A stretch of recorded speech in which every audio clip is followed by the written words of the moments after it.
We begin with breaking news out of Newington tonight, where people were evacuated from an ice arena because of high levels of carbon monoxide. News 8's Caroline LaCour joins us live in Newington with more on the investigation into what happened. Hi, Caroline.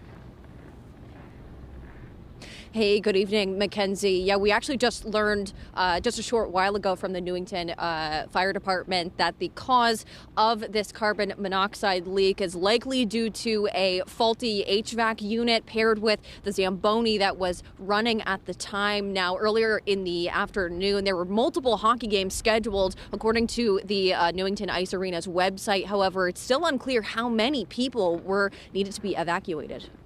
We are investigating. So right now the crews have meters all over.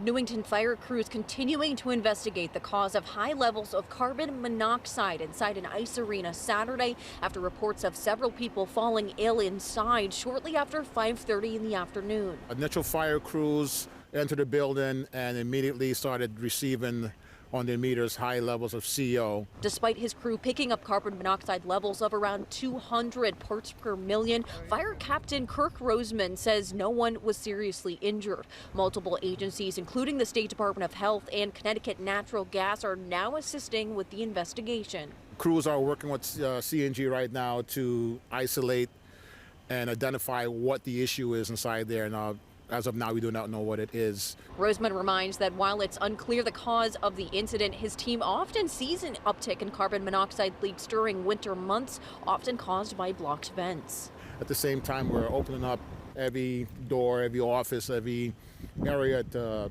at least ventilate, get these numbers to calm down. Now, there was also a scheduled fundraiser hockey game for 7 o'clock to raise money towards the American Cancer Society that was supposed to happen earlier this evening. However, we are not entirely sure if that's going to be rescheduled at this moment in time. News 8 also reached out to the owners here at the Newington Ice Arena and are waiting to hear back. Live tonight in Newington, Caroline LaCour, News 8.